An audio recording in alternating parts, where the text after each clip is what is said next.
Yeah, first off, would like to welcome the newest addition to our Mizzou family. Archer Gray Hamden, son of Bush Hamden, was born 2 nights ago, 7 pounds, 13 ounces. Family's doing well. Coach Hamden was not at practice today. He was taking first things first, taking care of his family. So wish them well. Very excited about adding Archer to the Mizzou football family. We do have several injuries we need to update. Guys who are not out there today. Trajan Jeffcoat is dealing with an injury. It is day-to-day, but was not able to go today. Jalen Knox has had surgery on his on a lower extremity. Anticipate being back for the start of summer, so he's not out there today. Nico Hay had surgery to clean up a injury from the fall. Again, should be back for summer. Was not an extensive surgery. Just wanted to get it done and be back ready for full speed for the summer. Anybody else I'm missing that was asked about? Oh, Jarvis Ware is recovering from an ACL surgery, and so he's not available for practice right now, and is not out there.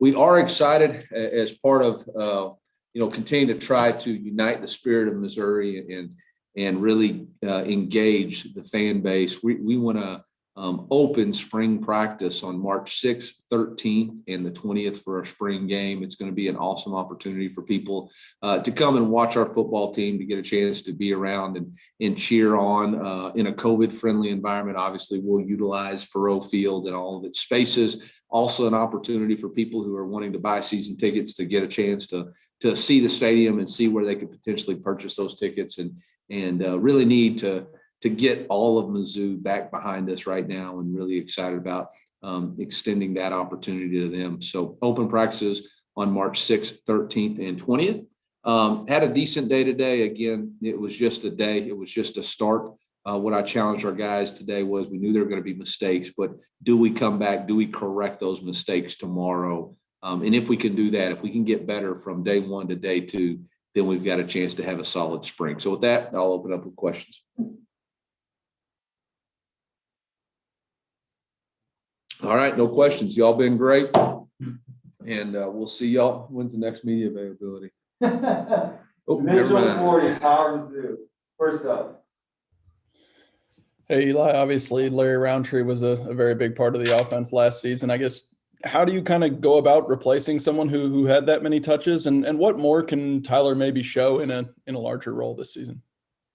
Well, you don't replace Larry Roundtree. I mean, one of the best backs in the SEC last year, a guy who's was the all-time leading running back rusher in Mizzou football history. So you don't try to replace him. You just go out there and be the best version of yourself that you can be. And obviously we feel good about what Tyler Beatty can do. But we're also looking for growth from that room from other guys. So Elijah Young, Dawson Downey, Simi Bakari, and so on and so forth. So excited about what that room's potential is, but each one of those guys just needs to be the best version of themselves. Keep it rolling, Power Mizzou, Gabe Beyond. Yeah, Eli, I'm going to assume that you had probably talked to him a few times before, but what's it like just getting Coach Fletcher in town yesterday and then immediately out on the field and just getting new guys kind of working together? Yeah, that's probably a first for me and him. I don't know that I've ever hired a coach and the next day put him on the field to coach, but he adjusted well. And obviously he's just like everybody else. So he's learning it as fast as he can. And you just, how do you eat an elephant one bite at a time? And that's really just the way that we're trying to approach it. Just one bite at a time, one day at a time. And it'll be a little bit slower for him tomorrow. Obviously it was great to get Coach Wilkes and Coach Franklin out there and really excited about some of the new things that we saw on defense. Obviously they're going to got a long way to go. And that's why we wanted to get started with spring football, so those guys can implement their schemes and then obviously make corrections. Dave Matter, St. Louis Post-Dispatch. Eli, this off season and this spring for Connor, just how different can it be? He's not consumed with maybe looking over his shoulder trying to win a job when he knows he's already played out there. Yeah, I mean, I think it's an opportunity for some major growth, one in leadership and commanding the team and knowing that it's his football team and his offensive side of the ball. And then two, just making sure he understands concepts and knows how to play the play within the play. Like, today he asked me about a specific way he wanted to run the play. And like I told him, I buy the groceries, he cooks the meal, so I'm just giving him the recipe and what he does with it's up to him. Eric Long, Columbia Daily Tribune. Hey, Eli, I saw once again this year the new guys have to earn their numbers, and there was the speed bag out there that said all in and all that. Can you just walk me through why those things mean so much to your program, just continuity-wise, that those guys have to earn their numbers and just to have those traditions? Yeah, I mean, for us to tap in, there's a lot of distractions. There's a lot of things going on outside of football. But, when you walk across that field, when you walk across that tunnel and get ready to step on that field, we need all of you in, and we need you to make that commitment to yourself and to our team that for the next however long, how many periods it is, I'm focused on my job right here. I don't have my cell phone distractions. I don't have the rest of the world.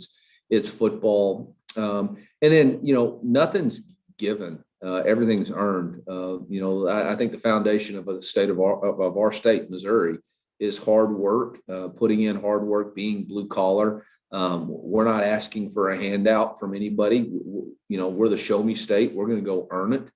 And so these guys, it's not a negative or anything. It's just when my position group and my position coaches feel like I've earned and done enough for the University of Missouri football, then I'll have earned my number.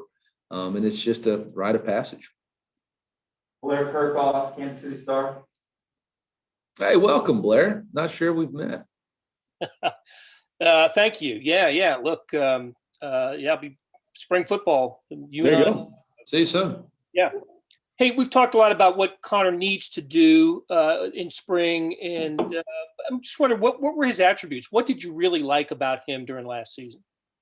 Well, obviously, I think he showed great toughness, in the pocket, specifically when you go back and look at the games like, Arkansas got knocked in the knee on maybe the first play of the game. LSU got hit several times and made some key plays with his feet. Georgia got knocked in the back of his head. But he shows great toughness, preparation. He spends the extra time learning, decision-making with the ball in his hands. Is not a turnover-friendly quarterback, meaning he doesn't turn the ball over at a rapid pace.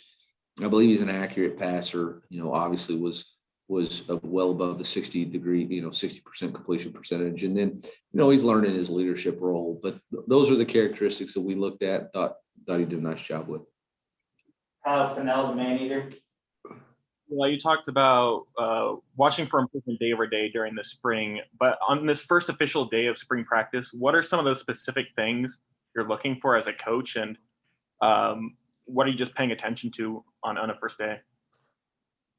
Well, I mean, we want our guys to learn how to practice. That's what day one's about, is making sure they understand how to practice, how to get lined up, how to rotate from series to series, how to anticipate what's next, how not to waste time, make sure that we're jogging from drill to drill. And that's really why today was really a shorter script than what normal practices would be, was just to make sure we're teaching, making sure they understand what a normal expectation of practice is. And then, once you get that one in the books, you're all about how do we improve in the next one. Andrew Kaufman, KMIZ. Hey, Coach, I noticed you guys are wearing the Norris Stevenson shirts. Why was that important to you guys to do that, especially on day one? Yeah, I think we've learned so much about Norris Stevenson and his contribution to Mizzou football. Obviously none of us would be here if it wasn't for the courage and strength that he showed to be the first African-American football player at Mizzou. And as our celebration of Black History Month, which is our history here at Mizzou, we wanted to honor Norris and his family and honor the contributions that he was. So all of our players wore these, our coaches wore these underneath their shirts, understanding that, for a lot of us, we wouldn't be here if it wasn't for, like I said, his strength and his courage. And we just wanted to take today to honor him and all be Norris Stevenson today and just say thank you for that. And hopefully it's a tribute to his family and the city of St. Louis and to all the people that were involved in making it happen. Jack Sobel, the man eater. Eli, he's been in the building for a bit now. What are your initial impressions of Mookie Cooper after a couple weeks in the weight room and a day of practice? Mookie's fast, so that was my impression today. Mookie's fast. It's day one, so he does a lot of good things. He's got a great smile. He's got great work ethic and energy. I think it means a lot to him. He wants to be successful. He wants to put in the time and effort to be a good football player. But we got a long ways to go. And for him, again, each day is another day to improve. We're going to have good days and bad days as he's learning the offense. So I don't try to put too much into, any one practice or any one day, but just keep stacking good days. And he stacked a good day today. Sam McDowell, Kansas City Star. Hey, Coach, you mentioned getting Coach Wilkes in the building. I'm wondering what's reasonable to expect as far as what you can accomplish in the spring, putting in a new defensive scheme. Yeah, I mean, I think it's reasonable to expect that we never scored a touchdown against their defense all spring. So, now, again, that's why for us, spring is so much, again, I started with our spring goals. Number one is individual player development. I don't get caught, don't lose the forest for the trees type of deal. Like overall, the number one goal, because we're going to have people missing in spring with surgeries, people in and out because of different injuries or sicknesses or whatever. Let's make sure that we're giving every player a chance to develop. And the way to develop in football is to practice football. And so that's the number one goal. And then two is the foundation of our offense, defense, and special teams. So guys understand the terminology. They hear it, they see it. Not in a meeting room, but on the field, and see how all 11 players, work together. So, for us, that's the reasonable expectation is for those two things to occur. And then the third thing is build the camaraderie between the coaching staff and players so that they know what that voice sounds like when they're in good situations, bad situations, adverse situations.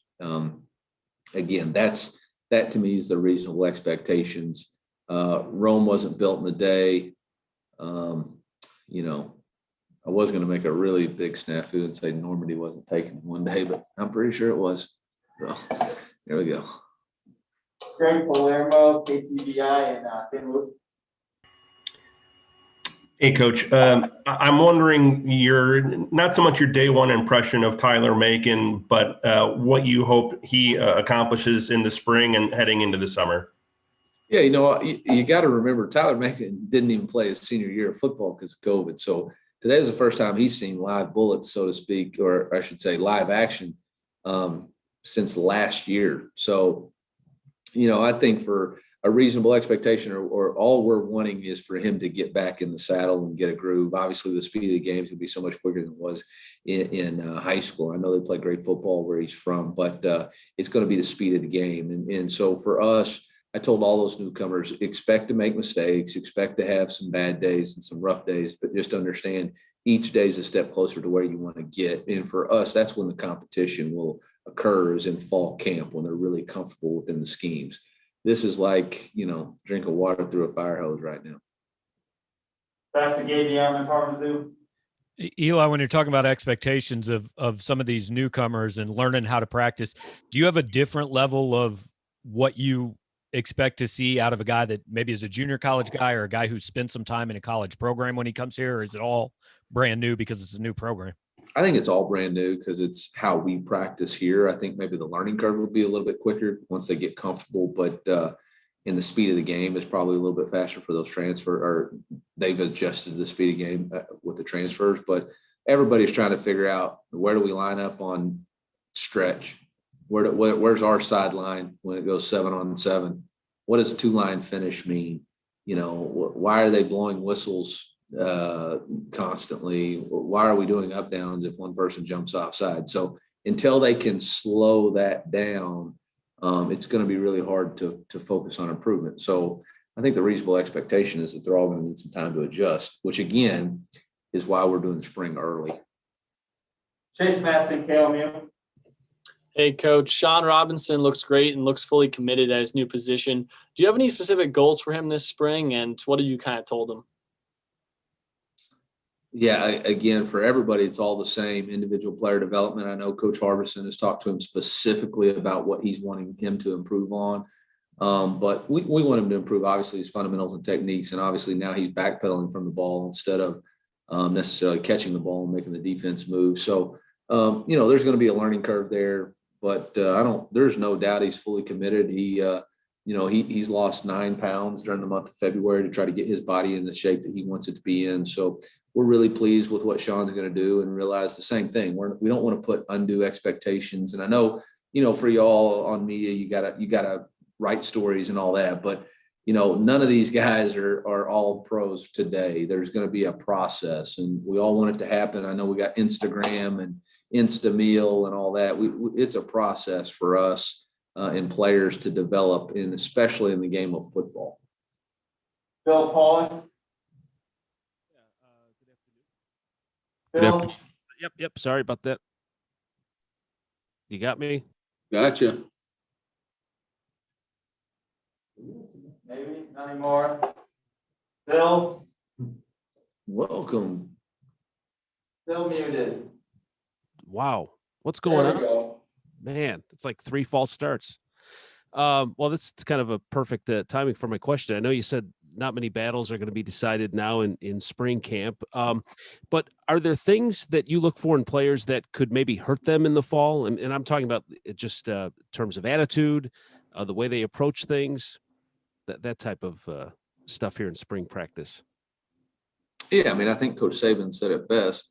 High achievers don't like mediocre people, and mediocre people don't like high achievers. So obviously, if somebody wants to be mediocre while we're trying to set the standard of excellence and pursuing the SEC East, then yeah, obviously that's going to hurt somebody's chances to compete in the fall. But our job is to get everybody in the boat. Our job is to get everybody at the same standard and expectation that we have, which is to play at a championship level. So again, why our focus is individual player development this spring. Again, no position battles are really going to be determined. Could people take a big step forward? Absolutely. While others take a step back? Yes. But there's 4 months of growth and maturation and studying and potential for people to be a different player in the fall than they were today. But there's also potential for people to be different players today than they were in the fall. And so we want to let these guys really grow. All right, last question to Karen Cornett. Go to Karen. Come on, Karen, bring it. Hey, Coach, how are you? You got me all pumped up, ready to go. Yes, ma'am. Put me in, Coach. I just wondered, going through everything that was last year with the pandemic and all that, has that made any changes in the way you approach a season, the way you approach your team, the way you approach going through things that you can take good out of that and bring into this year? Yeah, you know what? Honestly, Karen, I think the number one thing is I don't take any day for granted. I don't take any practice for granted. Last year, practice 3, I had no idea that was going to be the last practice we had for spring. And so I think for us and all of us, coaches, players, everybody, is don't ever take a day for granted. Man, really soak up and enjoy the day, enjoy the opportunity. I mean, it's been a long time since I've seen a full stadium and enjoyed something like that. And so I think for everybody, whether it's football or pandemic or whatever, I think I've learned really take in the moments, really enjoy it. For us, again, I know I always refer back to our core values, but core value number 4, enjoy the journey, man. Life is not about a destination. It's about the journey that we're on and the lives that we can touch while we're on that journey. And the impact we can make while we're on that journey together. And so for me, it's just in our staff and in our players, it's about really soaking up and enjoying the moment.